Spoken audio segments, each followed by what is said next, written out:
जय हिंद दोस्तों, मैं विशाल जायसवाल आप सभी का हार्दिक स्वागत करता हूं अपने यूट्यूब चैनल जीएस क्रांति विद विशाल में। दोस्त, अब तक हम लोगों ने जो पढ़ चुका अब तक हम लोगों ने क्या पढ़ा। अब तक हम लोगों ने पढ़ा किस प्रकार से प्राचीन विश्व क्या था, प्राचीन विश्व में क्या क्या परिवर्तन थे, क्या क्या उसकी क्लासिकल चीज़ें थी ना। फिर उसके बाद हम मध्य विश्व में एंट्री मारे, वहाँ पर हम देखें कि मध्ययुगीन संस्थाएं किस प्रकार से प्राचीन विश्व की क्लासिकल चीज़ों को दबाकर एक मध्ययुगीन संस्थाएं स्थापित हो गई थी। पवित्र रोमन साम्राज्य स्थापित हो गया था, सामंतवाद स्थापित हो गया था, चर्च व्यवस्था स्थापित हो गया था। इन तीनों चीज़ें मिलकर किस प्रकार से परिवर्तन को रोक रही थी। फिर आगे चलकर हमने देखा कि व्यावसायिक क्रांतियाँ होती हैं, वहाँ पर मध्य वर्ग का उद्भव होता है। इन सब के जरिए दुनिया में व्यापार बढ़ता है और व्यापार के जरिए जब व्यापार बढ़ता है तो नई नई चीज़ें, नया नया परिवर्तन होता है। सामंतवाद खत्म होता है। फिर उसके बाद चर्च व्यवस्था, पवित्र रोमन साम्राज्य किस प्रकार से टूटता है और यूरोप में एक परिवर्तन की नई दिशा को जन्म देते हैं मध्य वर्ग व्यावसायिक क्रांति। फिर इन्हीं सब के जरिए प्रबोधन की उत्पत्ति होती है।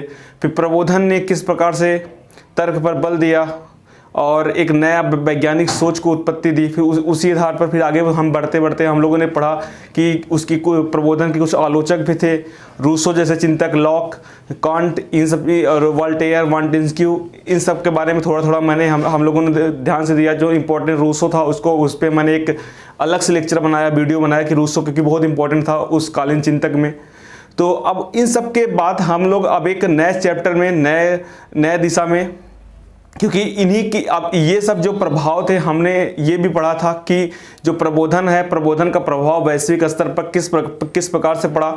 अब इन प्रबोधन का प्रभाव जब अमेरिका पे पड़ता है, अमेरिका का खोज कैसे हुआ, इन सब बातों पर हमने देखा कि जिस प्रकार खोजी दृष्टिकोण लोगों के अंदर जन्म होता है। जब धर्म युद्ध के दौरान इस्लाम और ईसाई के बीच जब युद्ध होता है, कुस्तुनतुनिया का पतन होता है, तो एक खोजी दृष्टिकोण उत्पत्ति होती है। जो एक तरफ 1492 ईस्वी में स्पेन का कोलंबस के द्वारा अमेरिका की खोज होती है, 1498 भारत की खोजी होती है।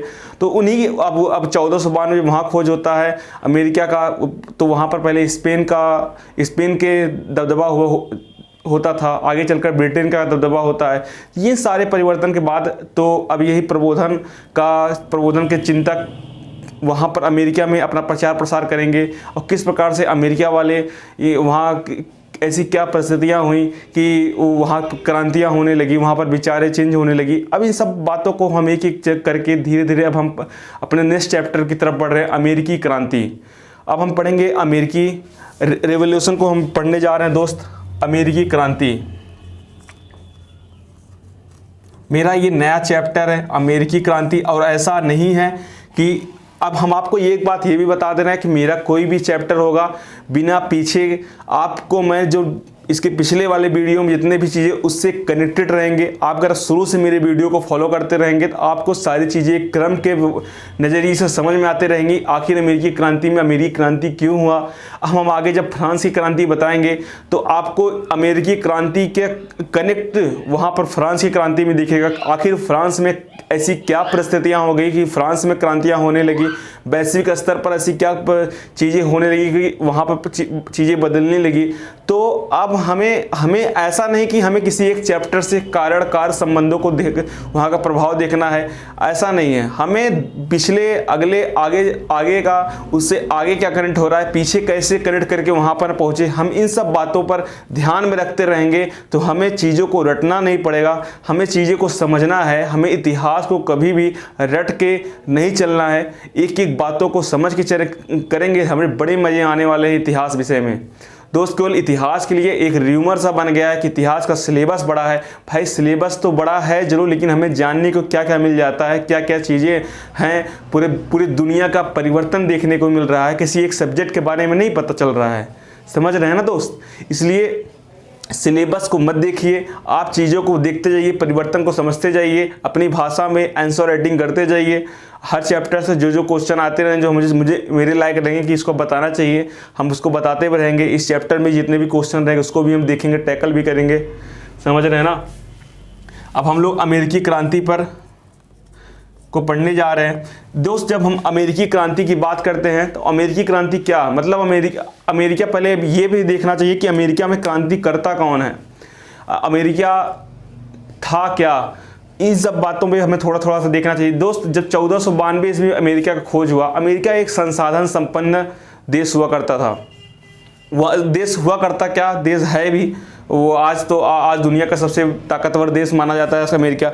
तो जब अमेरिका खोज हुआ तो वहाँ पर बहुत संसाधन थे, और वहाँ की जनसंख्या की बात करें दोस्त, तो वहाँ पर सिर्फ 10% लोग वहाँ पर जो थे, वहाँ पर यही यूरोपी लोग, यही यूरोप में जो मतलब कि कैदी हुआ करते थे, जो कैदी होते थे या फिर किसी प्रकार के दंड के, उनको दंड के रूप में यूरोप से उनको अमेरिका भेजा जाता था। क्योंकि अमेरिका पहले ऐसा परिस्थिति नहीं था, कोई मतलब कि बहुत ज़्यादा विकास नहीं हुआ था वहाँ पर, बहुत नॉर्मल चीज़ें। वहाँ पर रेड इंडियंस लोग रहते थे ना, जो रेड इंडियन, जो वहाँ के श्वेत लोग हैं, मूल रूप से ब्रिटिश लोग हैं, वो वहाँ के मूल निवासी नहीं है, प्रवासी लोग हैं। जो वहाँ के ब्लैक वाले पर्सन है, वो वहाँ के मूल निवासी है, जिन्हें हम रेड इंडियंस के नाम से जाने जाते हैं। आगे चलकर यही क्या होता है कि यहाँ से इतने कैदी, यूरोप से इतने ज़्यादा कैदी को वहाँ पर प्रवास किया गया। वहाँ पर यहाँ की जो इसे मान लो आप राजा के खिलाफ कोई बातें बोल रहे हो, आपको दंड के रूप में अमेरिका भेज दिया जाता था, तो क्या आप वहाँ पर रहो। तो एक समय आया वहाँ पर धीरे धीरे रहते रहते उनकी जनसंख्या इतनी ज़्यादा बढ़ गई कि एक समय आया कि प्रवासी लोगों की संख्या जो थी, जो प्रवास करके गए थे, उनकी संख्या हो गई 90%। और वहाँ के जो मूल निवासी रेड इंडियन थे,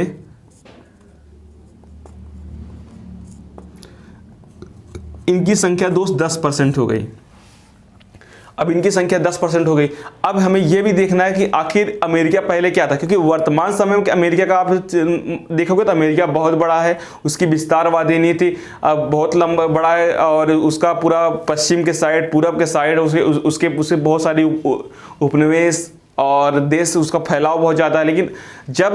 लेकिन जो क्रांति किए थे वो जो आप मैप में देखिएगा, ये अमेरिकी का जो ओरिजिनल 13 कॉलोनी थे, जिस पे ब्रिटिश ने, जो ब्रिटिश का उपनिवेश था, ये वही थे। सिर्फ तत्कालीन समय में यही 13 उपनिवेश थे। आप ऊपर से देखेंगे तो सबसे पहले आपको दिखेगा न्यू हैम्पशायर तो था, दूसरे नंबर पर नीचे आएगा तो आपको मिलेगा न्यूयॉर्क, और उसके बगल में पेंसिल्वानिया, फिर उसके नीचे मैसाचुसेट्स का ही प्रमुख बंदरगाह बोस्टन था। आप नाम सुने होंगे इतिहास में, बोस्टन टी पार्टी की घटना 1773 ईस्वी में सैमुअल एडम्स के अंतर्गत जो हुआ था, वो बोस्टन टी पार्टी की घटना यहीं पर हुआ था।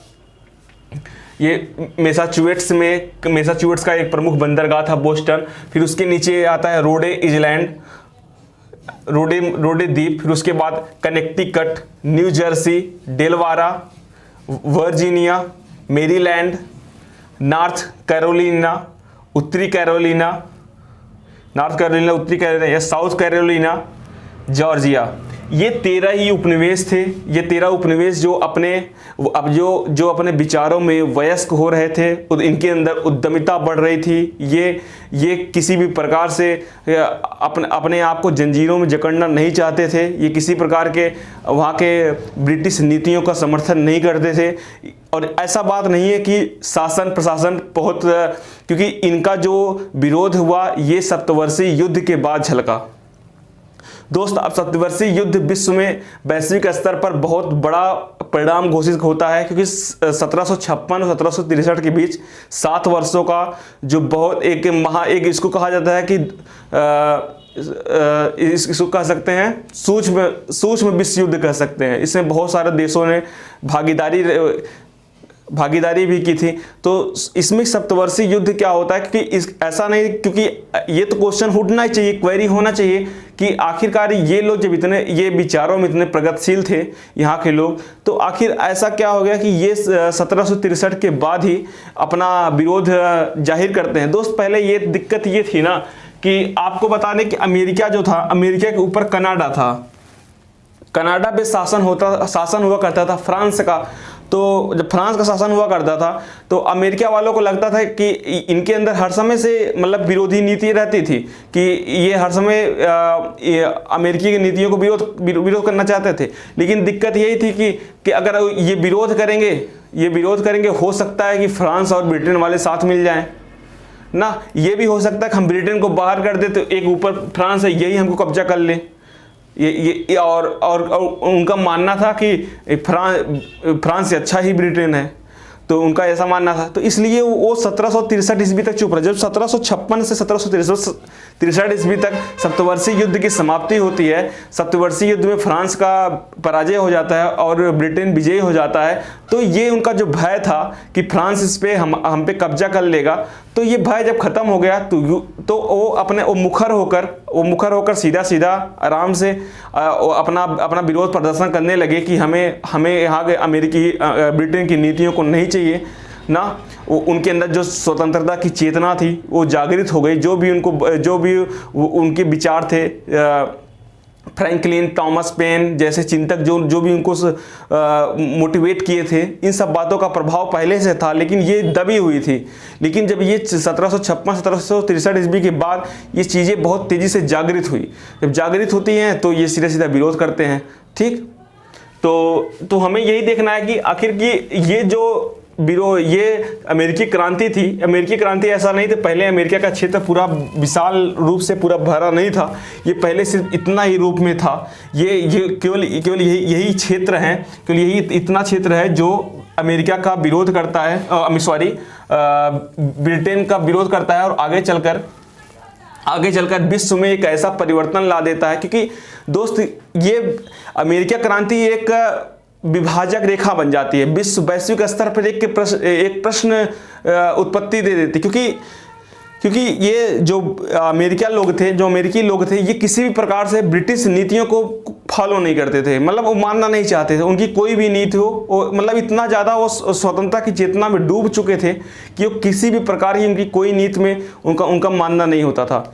तो वो सीधा विरोध करते थे और उन्होंने जो ये अमेरिकी लोग थे, ये मतलब जब सप्तवर्षीय युद्ध हो जाता है, जब सप्तवर्षीय युद्ध खत्म हो जाता है, तो इंग्लैंड को क्या होता है कि सप्तवर्षीय युद्ध खत्म होने के बाद इंग्लैंड को उनका बहुत सारा धन खर्च हो गया था। अब धन खर्च हो गया तो अब क्या करें, उसके लिए वहाँ के सरकार ने ग्रीनविल एक नाम के एक वहाँ के मतलब शासक थे, तो उन्होंने ग्रीनविल को बुलाया और यहाँ की जांच पड़ताल करने के लिए बातें कही कि तो जब उन्होंने जांच में पाया कि अमेरिका से हमें जो लाभ मिलना चाहिए वो लाभ नहीं मिल रहा है, तो उन्होंने क्या किया, बहुत सारी नीतियाँ बनाई। जैसे कि 1651 ईस्वी में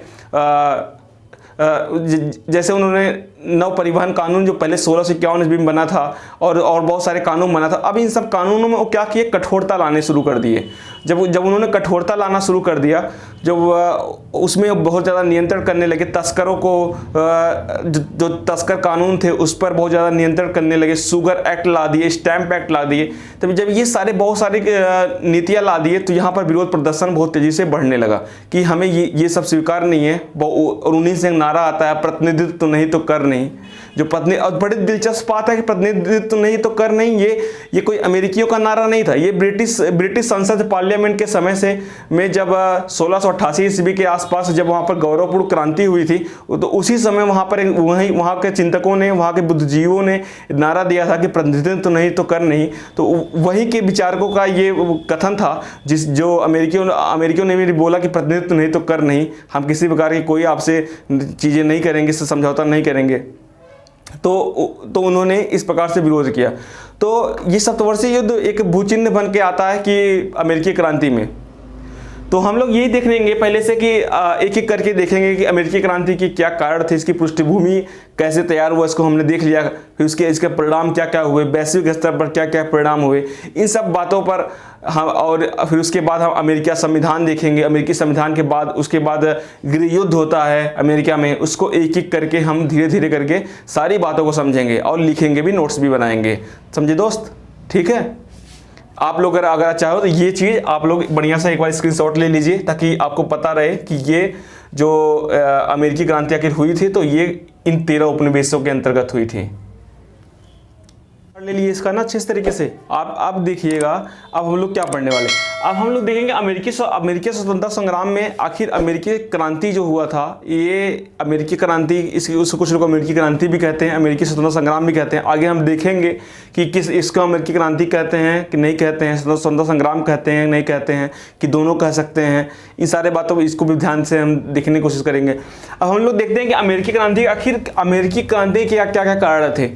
अब अमेरिका में अगर क्रांति हुई तो उसको क्यों हुई, वहाँ पर सबसे इंपॉर्टेंट कारण वहाँ पर ये था कि वहाँ की जो बौद्धिक चेतना ना, क्योंकि वहाँ पर जो लोग थे वो संसाधन वहाँ पर था, तो लोगों के अंदर उद्यमशीलता थी, नए नए विचार, वैज्ञानिक सोच, इन सारे चीज़ों को प्रबोधन काल का बहुत ज़्यादा प्रभाव था उनके अंदर तर्कवादी सोचें उत्पन्न हो गई थी।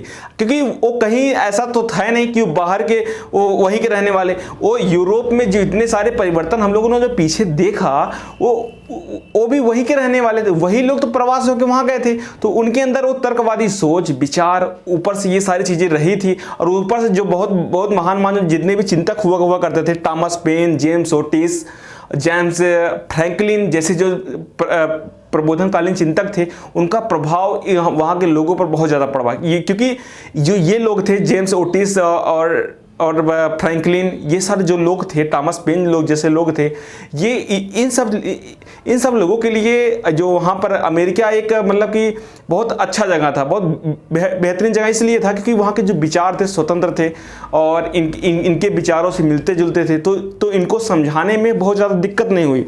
तो मानवाधिकारों का बात जो करते थे, वहाँ के लोग समझते थे इन सब बारे में कि मानवाधिकार क्या होता है, फिर उसके बारे में व्यक्तिवादी सोच, ये सारी बातों को वहाँ पर जो प्रबोधनकालीन चिंतकों का बहुत ज़्यादा प्रभाव पड़ा। तो ये बौद्धिक चेतना जो थी ना, बौद्धिक चेतना वहाँ के समाज पर बहुत ज़्यादा प्रभाव डाला। दूसरा सबसे प्रमुख जो कारण है वो स्वतंत्रता की चेतना। देखिए, जब व्यक्ति का, जैसे वहाँ के लोग जब संसाधन संपन्न थे, वहाँ के लोग अपना व्यापार करते थे, सारी चीज़ें करते थे, लेकिन जब उनके व्यापार में रुकावटें आने लगी, जब उनको वहाँ के समाज में जो लोग रहते थे, जब उनके बहुत सारे कानून के जरिए और उनके में हस्तक्षेप किया जाने लगा, व्यक्तिवादी सोच के जो व्यक्तिवादी थे वो अपना हित चाहते थे, वो मुक्त पूंजीवाद की बात करते थे, लेकिन यहाँ के लोग, वहाँ के जब कानून वहाँ पर देने लगी, वहाँ पर रोक टोक करने लगी, तो स्वतंत्रता उनका बाधित होने लगा, तो उनके अंदर स्वतंत्रता की चेतना जागने लगी। और तीसरा सबसे प्रमुख कारण का दोषपूर्ण शासन। दोष ऐसा था बात वहां पर कि दोषपूर्ण जो शासन है, कि अब ब्रिटेन का जो शासन था वो मानते थे कि जो संसद है यही सर्वोपरि है, कि जो संसद जो कह दे वही उसके अलावा कुछ नहीं है। लेकिन अमेरिकी लोग थे ये कहते थे संसद सही है, संसद ठीक है, लेकिन उसके साथ साथ कि वो प्रकृति को बहुत बड़ा मानते थे। मतलब कि उनका कहना था कि कुछ भी हो, संसद है, लेकिन वो हमारे मानवाधिकारों को नहीं छीन सकती, हमारे कुछ मूल अधिकार है, फंडामेंटल राइट है। और इनका कहना था कि नहीं, जो कुछ भी है संसद ही है। तो इनके शासन प्रणाली में प्रॉब्लम थी, क्योंकि वहाँ पर जो अमेरिका में दो प्रकार के शासन प्रणाली चलते थे। एक जो गवर्नर था वहाँ के, मतलब कि उपनिवेश था, तो उपनिवेश होने के कारण यहाँ के जो ब्रिटिश लोग थे वहाँ पर गवर्नर रखते थे। जैसे भारत में अलग अलग काल में बहुत सारे गवर्नर आए थे, तो क्या हुआ कि वहाँ पर जो गवर्नर था वो अपने मनोनीत लोगों के साथ शासन करता था। दूसरा था अमेरिकी परिषद जो होता था वहाँ के लोगों के साथ, निर्वाचित लोगों के साथ कानून बनाता था। लेकिन दिक्कत यही थी, कानून जो बनाता था वो कानून को अब वहाँ के गवर्नर के ऊपर डिपेंड करता है कि वो कानून को मनवाए या ना मनवाए ना। तो अगर साइन कर देगा तो कानून मान्य होगी। लेकिन यही दिक्कत थी कि अब दोनों के बीच एक मतभेद था कि ये अब गवर्नर क्यों डिसाइड करेगा हमारे यहाँ का कानून। क्योंकि देखो, वो लोग बहुत पारंगत लोग, वयस्क हो रहे थे, उनके विचार बदल रहे थे, उनके वो बहुत जागृत लोग मतलब जो अमेरिकी लोग थे, इसलिए वहाँ ये समस्या उत्पन्न हो जाती है। समझ रहे हैं ना आप।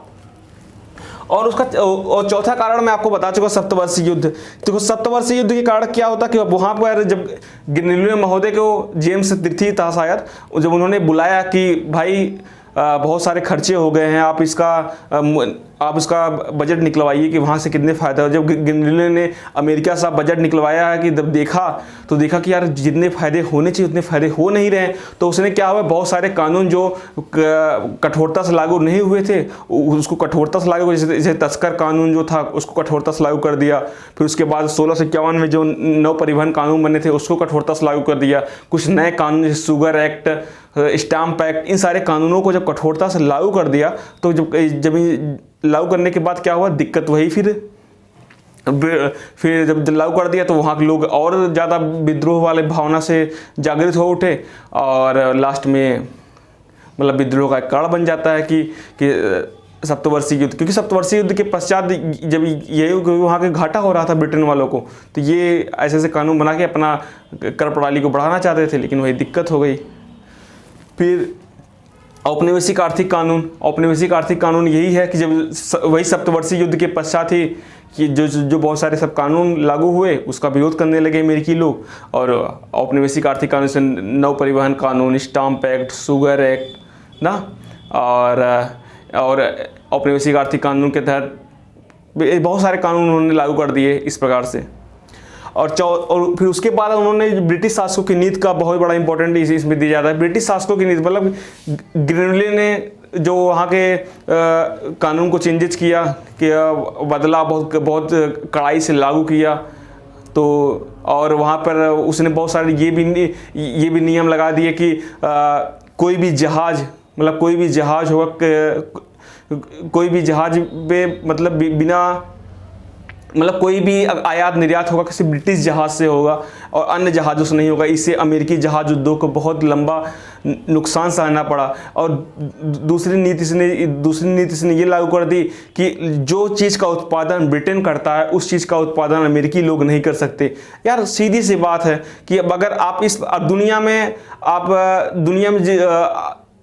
अलग अलग चीज़ों की मांग हो, जैसे तांबा, लोहा। अब तांबा लोहा की इतनी मांग हो रही है, औद्योगिक क्रांतियां हो रही है, आप अमेरिका लोगों को बोल रहे हो कि आप इसका उत्पादन नहीं कर सकते, तो एक मन में वो होगी ना यार, मेरा आर्थिक रूप से रोक रहे हो। आपको हम पहले ही बता चुके, जब किसी का आर्थिक रूप से रोकोगे तो उसका विनाश समझ लो, वो आपके खिलाफ ही जाएगा। फिर उसके बाद उन्होंने ये भी कर दिया कि आपको जो भी कुछ बेचना होगा, निर्यात आयात करना होगा, ये आपको ब्रिटिश से परमिशन लेने होंगे। अगर अलग जहाज़ों से भेजना है उसमें कम से कम 75% ब्रिटिश कर्मचारी होने चाहिए। तो ये सारे मतलब कि हर तरीके से आर्थिक रूप से उनमें बार बार तरीके से रोक टोक करने लगे। तो जो ये सब कार्य जो कारण हो गए ब्रिटिश लोगों को रोकने का, मतलब ब्रिटिश विद्रोह का विशेष कारण हो गए। अगर आपको आप कार्ड एक एक करके कार्ड आप लिख लीजिए बढ़िया सा, ताकि नोट्स भी तैयार हो जाए। फिर उसके बाद हम उसके परिणाम और अमेरिकी संविधान इसको एक एक करके अच्छे से अध्ययन कर देंगे। लिखिए आप लोग। पहले हेडिंग डालिए बौद्धिक चेतना। बौद्धिक चेतना, Thomas Paine, James Otis, Benjamin Franklin जैसे प्रबोधनकालीन चिंतकों ने अमेरिकी लोगों को मानवाधिकार से परिचित कराया। अमेरिकी लोगों को मानवाधिकार से परिचित कराया। मुक्त व्यापार की अवधारणा प्रचलित की थी। मुक्त व्यापार की अवधारणा प्रचलित थी। उसे अमेरिकियों से भी परिचित कराया। मुक्त व्यापार की अवधारणा को अमेरिकियों से परिचित कराया तथा अपने अधिकारों के प्रति सचेत किया। इस प्रकार अमेरिकी लोग इस चिंतन से परिचित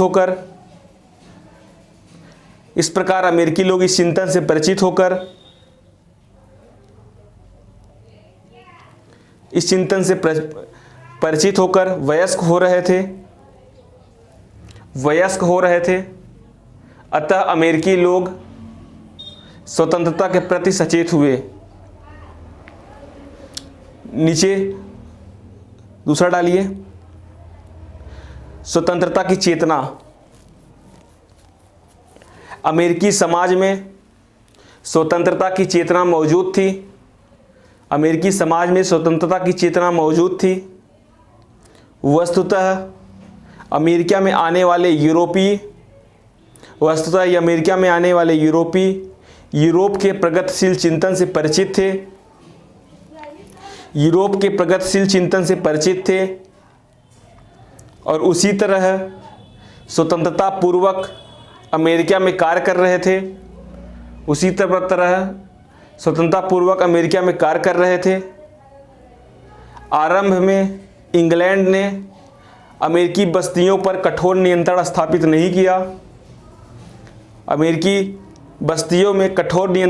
नहीं किया। इसका कारण यह था कि इंग्लैंड में संसद और राजतंत्र के बीच संघर्ष चल रहा था। जब यह संघर्ष 1688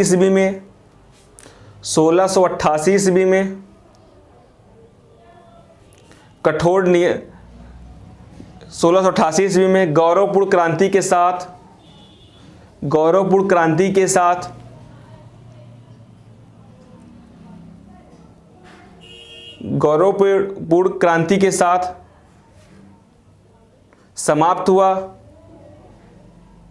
समाप्त हुआ।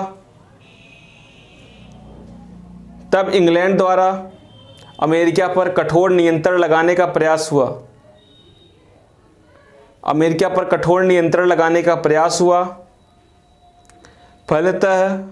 फलतः अमेरिकी लोगों की स्वतंत्र चेतना बाधित हुई और उनमें असंतोष पैदा हुआ, जिसने क्रांति का मार्ग प्रशस्त किया। दूसरा हेडिंग डालिए, दोषपूर्ण शासन। अमेरिका में ब्रिटिश सरकार द्वारा नियुक्त किया गया गवर्नर ब्रिटिश शासन में सर्वोच्च था, जो अपने मनोनीत सदस्यों के माध्यम से शासन संचालित करता था। और दूसरी तरफ अमेरिकी लोगों द्वारा निर्मित एक स्थानीय परिषद था, जिन्हें कानून बनाने का तो अधिकार था, किंतु यह अधिकार गवर्नर के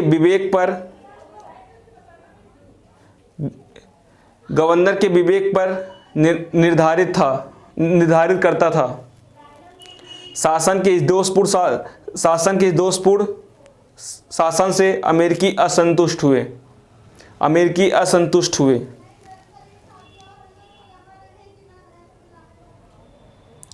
तीसरा हेडिंग डालिए, सप्तवर्षीय युद्ध।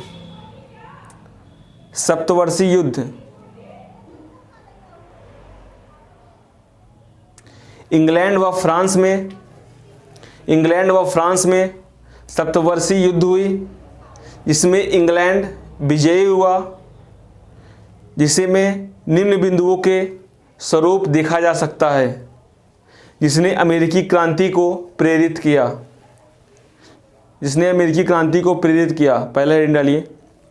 पहला पॉइंट डालिए, युद्ध में फ्रांस के पराजय से उसके नियंत्रित क्षेत्र कनाडा पर ब्रिटिश का नियंत्रण स्थापित हुआ।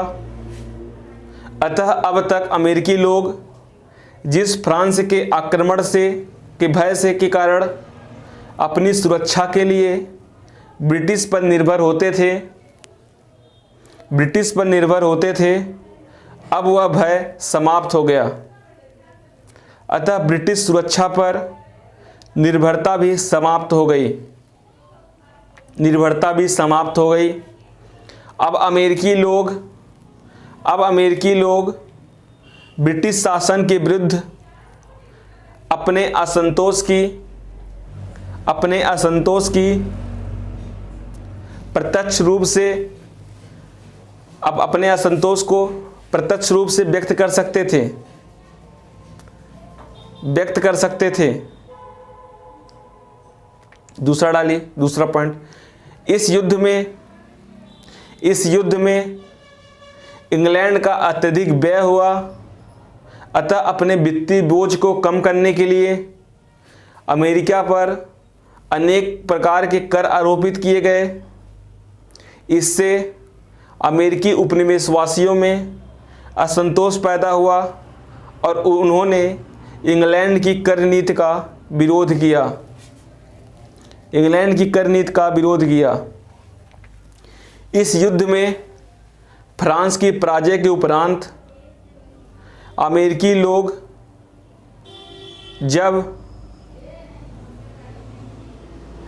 लोग जब उन क्षेत्रों में बढ़ने लगे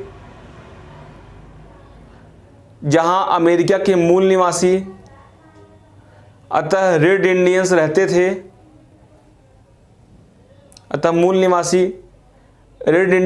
थे, तो अमेरिकियों से उनका संघर्ष हुआ और इस संघर्ष में इंग्लैंड ने मूल निवासियों का पक्ष लेते हुए वह क्षेत्र उनके लिए आरक्षित कर दिया। फलतः अमेरिकियों ने इंग्लैंड के प्रति असंतोष पैदा हुआ।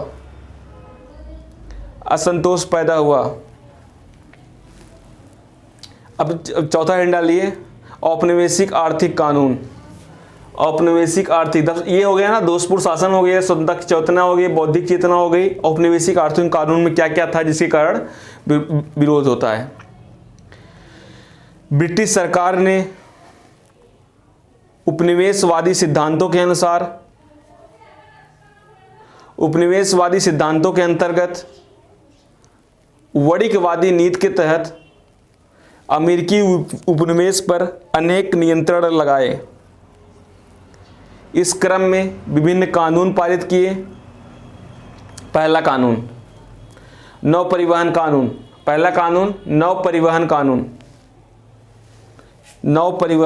कानून। इसमें आप लोग बना के लिख लीजिएगा ऐसे, ताकि नौपरिवहन कानून।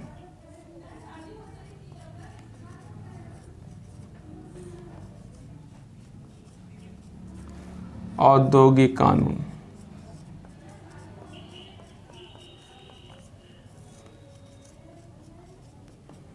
व्यापारिक कानून।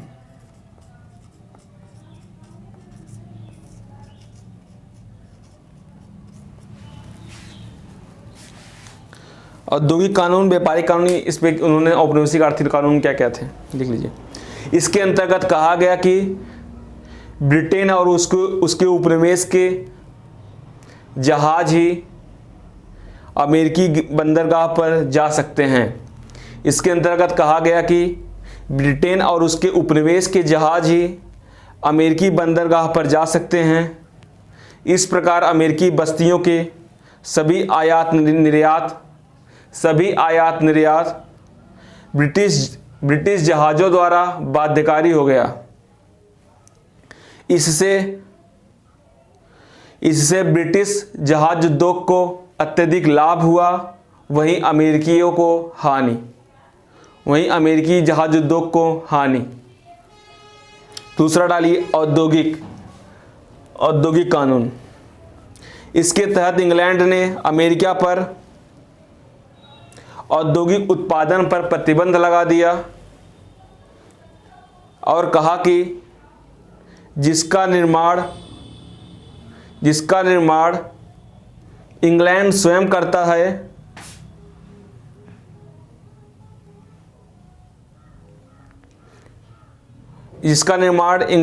करता है, वह अमेरिकी नहीं कर सकते।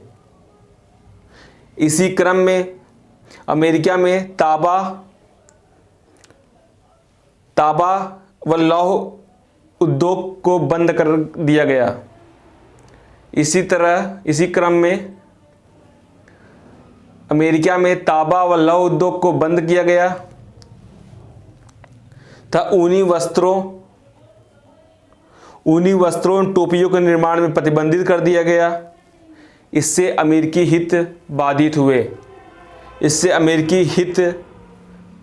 हुए। ठीक। इससे अब तीसरा पॉइंट ले लीजिए, व्यापारिक कानून। व्यापारिक कानून उन्होंने क्या क्या किया? इसके तहत कहा गया कि अमेरिकी उत्पादित कुछ वस्तुएं जैसे कपास, चावल, तंबाकू का निर्यात केवल इंग्लैंड को किया जाएगा, केवल इंग्लैंड को किया जाएगा। अब बताओ आप ही लोग भाई, अगर ये आपसे कह दे तुम केवल मुझे बेच सकते हो, मुझे नहीं और किसी को नहीं, तब तो एक अधिकार हो जाएगा ना, तो हम अपना मन चाह रेट देंगे। और दुनिया में अगर हमारे कपास की मांग ज़्यादा रहेगी तो हमें वहाँ पर ज़्यादा अगर पैसे मिलेंगे, नहीं बेच पाएंगे। ये हमारे आर्थिक हित बाधित हुई। इसीलिए कहा जाता है ना, अमेरिकी क्रांति वाणिज्यवादी नीति के खिलाफ थी ना। तो क्वेश्चन आई आपको दे दिया जाएगा, अमेरिकी क्रांति वाणिज्यवादी नीति के खिलाफ थी? तो आपको टैकल करने पड़ेगा कि हाँ, अमेरिकी क्रांति के बहुत सारे कारण थे, ये कारण थे, लेकिन उसमें एक प्रमुख सबसे जो कारण माना जाता है वाणिज्यवादी नीति कारण माना जाता है। वाणिज्यवादी नीति इस प्रकार से उन्होंने ऐसे बाधित किया। इस प्रकार से हम देख सकते हैं कि बहुत सारे कारण होने के बावजूद भी वाणिज्यवादी नीति प्रमुख कारण था अमेरिकी क्रांति का। इस प्रकार से आपको लिखना पड़ेगा। कपास, चावल, तंबाकू केवल इंग्लैंड को किया जाएगा निर्यात।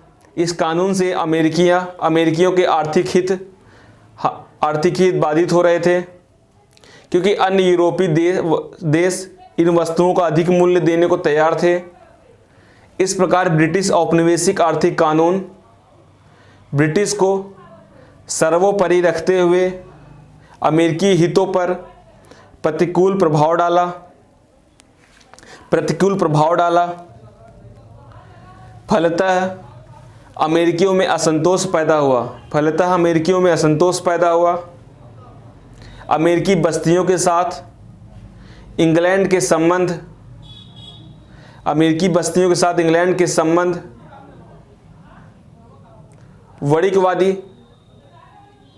वाणिज्यवादी या आर्थिक सिद्धांतों पर आधारित था, जिसके अनुसार समस्त आर्थिक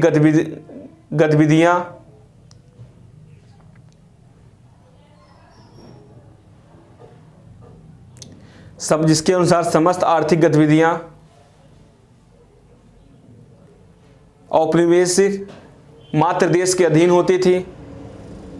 मात्र देश का मतलब क्या जानते हैं? मात्र देश मतलब कि जो देश उपनिवेश करे, मतलब जैसे इंग्लैंड होता है मात्र देश और अमेरिका है उपनिवेश ना। जो देश शासित करे उसे हम मात्र देश कहते हैं। जैसे कि अब भारत के संदर्भ में इंग्लैंड क्या था? मात्र देश था। और इसमें सीधा सा जो वाणिज्यवादी नीति होती है, जो वाणिज्यवादी नीति होती थी, इसमें सीधा क्या होता है कि एक सेकंड, इसमें सीधा होता है कि मात्र देश होगा,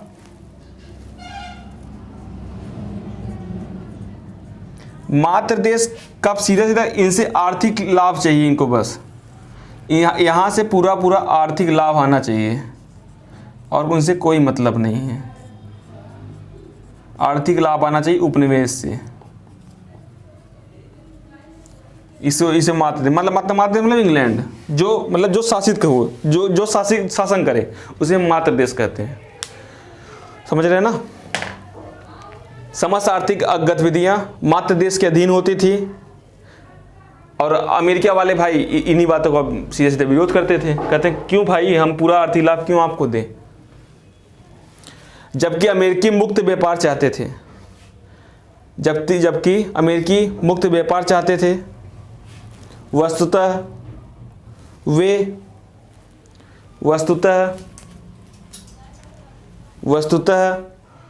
वे स्वतंत्र उत्पादन करना चाहते थे। इस प्रकार वाणिज्यवादी नीति व अमेरिकी की टकराहट अमेरिकी क्रांति को संभव बनाया, जिसमें अमेरिकी पक्ष विजयी हुए। ठीक, ये हो गया। अब नीचे हेडिंग डालिए, शासकों की नीति की बात है।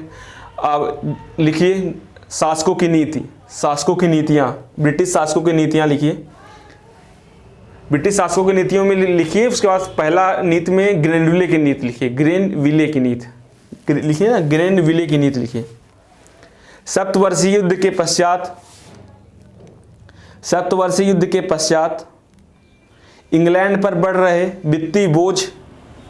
वित्तीय बोझ को देखते हुए ब्रिटिश सम्राट जॉर्ज तृतीय ने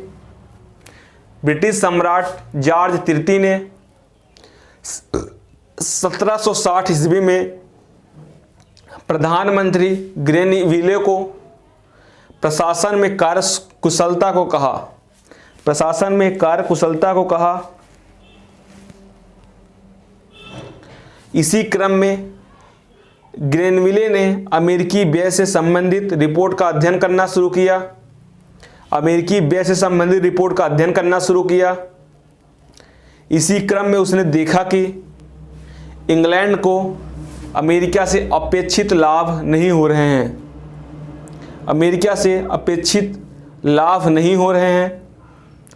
अतः उसने पुराने कर कानूनों को कड़ाई से बल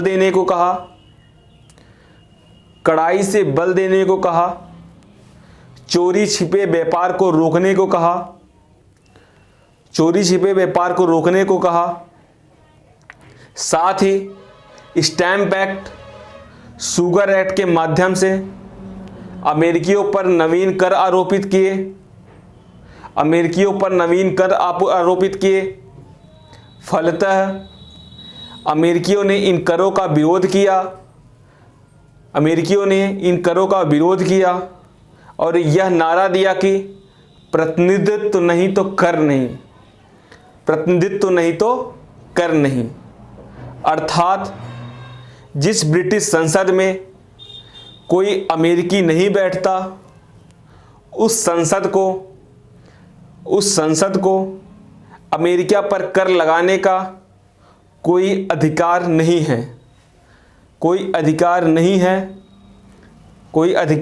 है। अतः इस कर नीति के विरोध में अमेरिकियों ने संघर्ष किया और इसी क्रम में मैसाचुसेट्स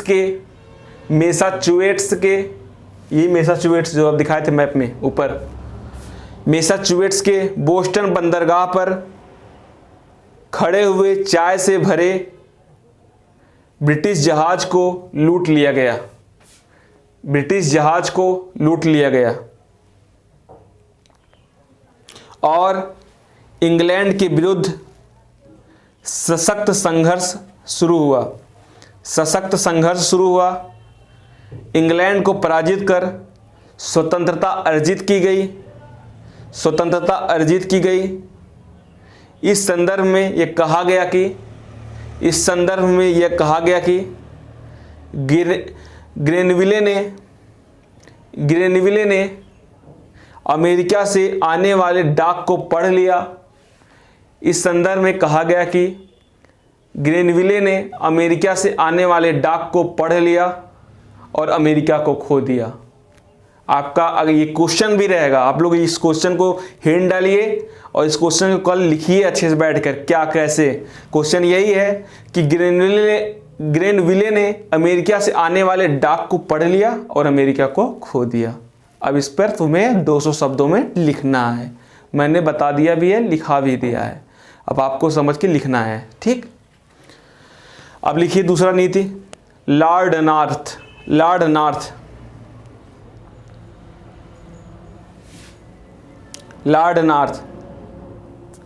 ब्रिटिश सरकार ने अमेरिकी असंतोष को दूर करने के लिए अमेरिका पहुंचने वाली चाय पर कम कर उपलब्ध कराने का प्रयास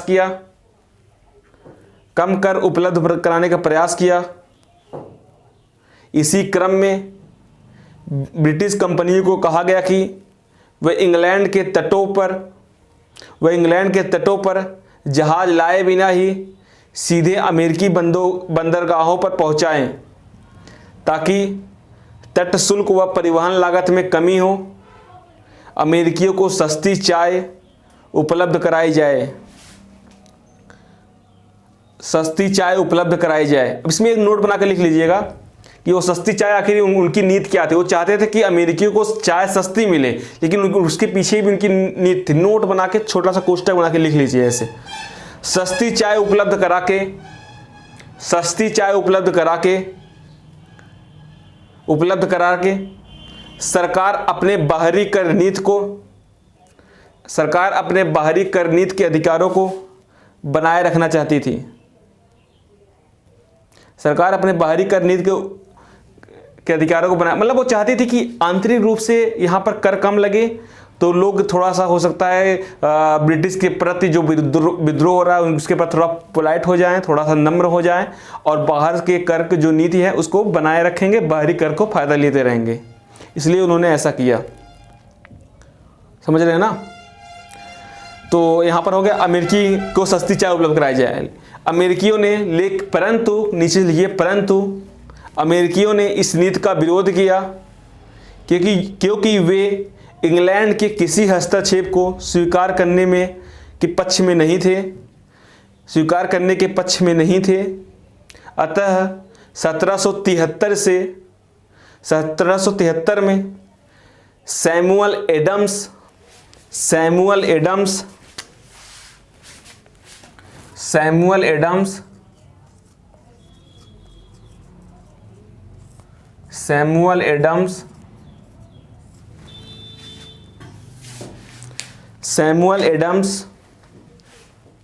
के नेतृत्व में अमेरिका ने बोस्टन बंदरगाह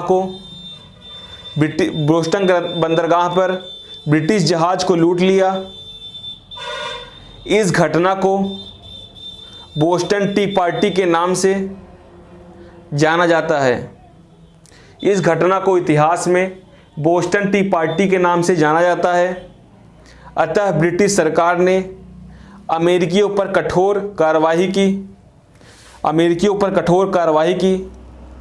इसी क्रम में अमेरिकी बस्तियों ने अपनी आज़ादी की घोषणा कर दी और इंग्लैंड के खिलाफ युद्ध करते हुए स्वतंत्रता हासिल की। समझ रहे हो ना। अब इसमें भी एक क्वेश्चन लिख लीजिए, आप लोग क्वेश्चन लिख लीजिए। लॉर्ड नॉर्थ ने अमेरिकियों को चाय पिलाने की कोशिश करके अमेरिका को डुबो दिया। टिप्पणी कीजिए। 2 क्वेश्चन मेरे हैं, इसको आप लोग बढ़िया लिखिएगा। इस समझ लीजिएगा कि ये कैसे हैं, कहाँ से। लॉर्ड नॉर्थ की नीतियाँ थी, किस प्रकार से उन्होंने चाय सस्ती पिलाने की कोशिश की, लेकिन अमेरिकियों ने नहीं माना। उस पर आपको पहले आप पूरा कॉन्सेप्ट को समझ के बढ़िया सा 150 शब्दों लिख लीजिएगा। ठीक, पहले कोशिश तो करिए, उसके बाद जहाँ दिक्कत होगा मैसेज करिएगा, हम बताएंगे जिस क्वेश्चन में। ठीक, अब हम दोस्तों ये पढ़ लिए कि अमेरिकी क्रांति के क्या क्या कारण थे, कैसे कैसे चीज़ें थी, क्या क्या वहाँ पर बदलाव की मांगे, कैसे कैसे वहाँ पर बदलाव मांगे हो रही थी, किस प्रकार से प्रबोधनकालीन चिंतन वहाँ पर प्रभाव डाले। और ये लोग यहीं के रहने वाले थे, तो पहले से उनको अपने अधिकारों के प्रति सचेत हुआ करते थे। तो अब इन सब चीज़ों को हम लोग पढ़ने के बाद अब अगला चीज़ यही पढ़ना है कि आखिरकार अमेरिकी क्रांति का प्रभाव क्या हुआ, फ्रांस की क्रांति पर क्या प्रभाव पड़ा, अन्य देशों की क्रांति पर क्या प्रभाव पड़ा। फिर उसके बाद हम लोग देखेंगे कि ये इसका स्वरूप कैसा था, मध्यवर्गीय स्वरूप की। क्रांति तो मध्यवर्गीय स्वरूप हर देश का रहता है, लेकिन उसमें क्वेश्चन आएगा कि अमेरिकी क्रांति की क्या स्वरूप था। आपके पीसीएस में नॉर्मल से क्वेश्चन पूछ लिया जाएगा। तो मध्यवर्गीय स्वरूप की था कि कुलीन स्वरूप था कि राजशाही स्वरूप था कि निम्नवर्गीय स्वरूप था। तो इस पर हम लोग डिस्कस करेंगे अच्छे से कि इसका स्वरूप क्या था, कि अमेरिकी क्रांति था क्या, स्वतंत्रता संग्राम कह सकते हैं, नहीं कर सकते हैं। इस पे जो क्वेश्चन बनेंगे उस पर हम ध्यान देंगे। फिर उसके बाद अमेरिका संविधान देखेंगे, फिर अमेरिकी संविधान कैसे कैसे बना, कैसे चीज़ें हुई। फिर अमेरिका गृह युद्ध होता है, उस पर देखेंगे। अब्राहम लिंकन की वहाँ पर क्या क्या अब्राहम लिंकन ने किस प्रकार से गृह युद्ध को टैकल किया अच्छे तरीके से। तो इन सारे हमें लगता है कि ये अमेरिकी क्रांति पढ़ने हमें कम से कम हमें लगता है कि 4 लेक्चर जरूर लग जाएंगे। Part 1, part 2, part 3। ये मेरा पार्ट 1 था। इसको आप लोग ध्यान से यहाँ तक पढ़िए और रिवीजन करिए, नोट्स बनाइए। समझ रहे हैं ना। अच्छे तरीके से आप लोग इसको एक ही चीज़ पढ़ते जाइए। और हाँ, पिछला जो चीज़ मैंने पढ़ा दिया उसको जरूर रिवीजन करते रहिए, कि वहाँ रिवीजन नहीं करेंगे तो आगे की चीज़ें उतनी अच्छी समझ में नहीं आएंगी। समझ रहे दोस्तों। थैंक यू वेरी मच आप सभी का। और मेरे इस यूट्यूब चैनल को जीएस क्रांति विद विशाल चैनल को सब्सक्राइब करिए और बेल आइकन का बटन दबाते रहिए, ताकि मेरे द्वारा जो भी वीडियो डाला जाए उसका नोटिफिकेशन आपके पास जल्द से जल्द पहुँचे। समझे दोस्त। Thank you very very much. आज के लिए इतना काफ़ी है। कल हम इसको अगले नेक्स्ट पार्ट में यहाँ के परिणाम, प्रभाव, ये सब चीज़ों को चर्चा करते रहेंगे।